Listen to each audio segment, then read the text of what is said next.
जय लक्ष्मी माँ।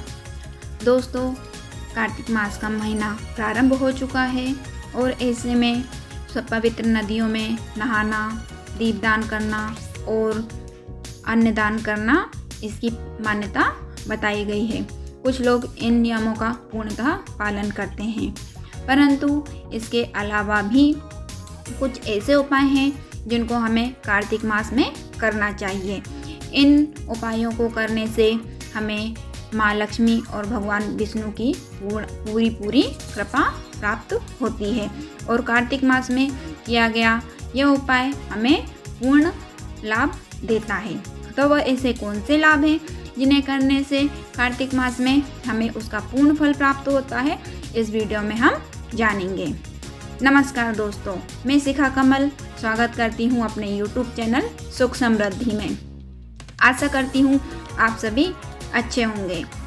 कार्तिक मास में हमें और कौन से उपाय करना चाहिए, इन उपायों को लेकर मैं आज आपके सामने इस वीडियो में आई हूँ।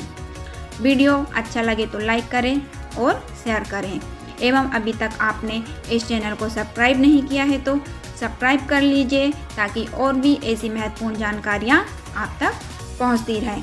तो स्टार्ट करते हैं आज का वीडियो। कार्तिक मास के उपाय। कार्तिक मास में इन 7 सरल उपाय से प्रसन्न होंगे भगवान विष्णु और माँ लक्ष्मी, बरसेगी विशेष कृपा। कार्तिक का महीना का आरंभ 10 अक्टूबर से हो चुका है। कार्तिक का महीना बहुत ही पुण्य कमाने वाला महीना होता है।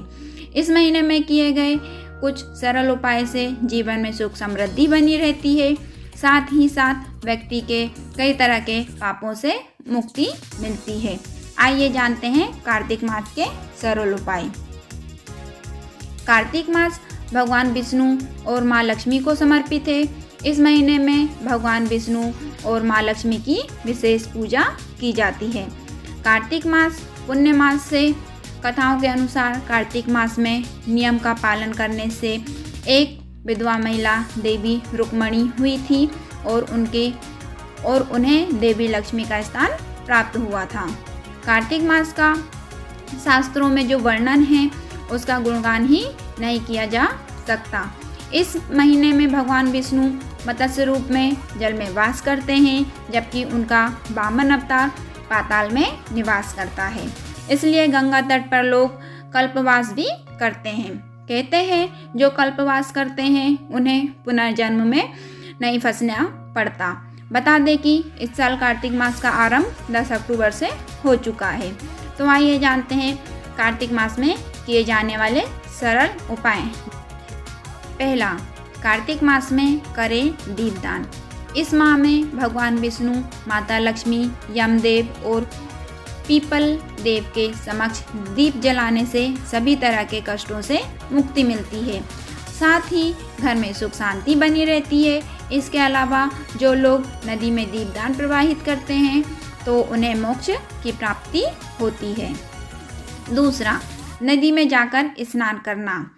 स्नान सूर्योदय के पहले स्नान करें नदी में और या फिर तालाब में, तो वहाँ जाकर करें। अगर वहाँ नहीं जा सकते हो तो घर में गंगा जल मिलाकर स्नान करें। इसमें स्नान करना दूध के समान स्नान करने के बराबर होता है।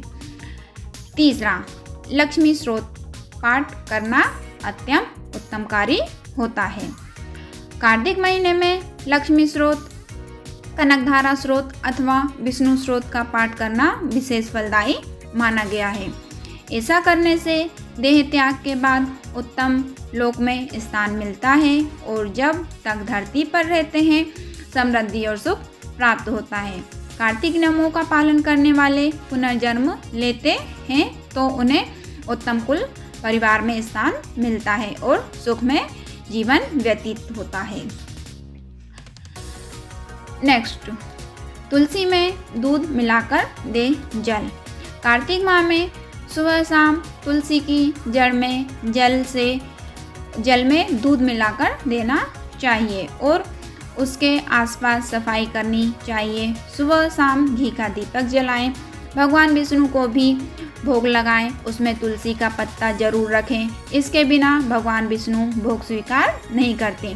साथ ही कार्तिक मास में देव प्रबोधिनी एकादशी पर तुलसी विवाह करना भी बहुत उत्तमकारी फलदायी प्रदान करने वाला होता है।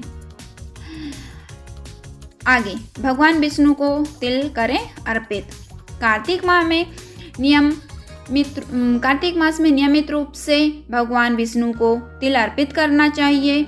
यूँ तो साल भर तिल अर्पित करते हैं, अर्पित करना अच्छा रहता है, लेकिन अगर ऐसा नहीं कर पाते हैं तो कार्तिक मास में ऐसा करना, तिल चढ़ाना उत्तम माना जाता है। ऐसा करने से जाने अनजाने में किए गए पापों से मुक्ति मिलती है और सद्गति प्राप्त होती है। तुलसी की मिट्टी से करें यह उपाय। कार्तिक मास में नियमित रूप से जब भी तुलसी में जल देते हैं या उसकी पूजा करते हैं तो तुलसी की मिट्टी लेकर उसका तिलक करने से मनुष्य के सभी पापों का नाश हो जाता है और विवेक और बुद्धि का विकास होता है।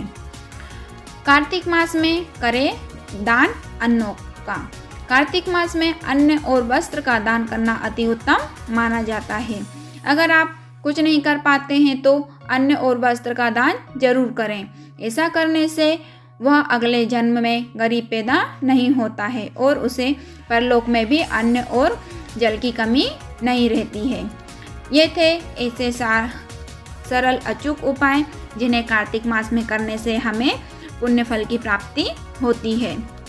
आशा करती हूँ आपको यह वीडियो पसंद आया होगा। पसंद आया तो लाइक करें, शेयर करें एवं चैनल को सब्सक्राइब करें। जब तक के लिए नमस्कार।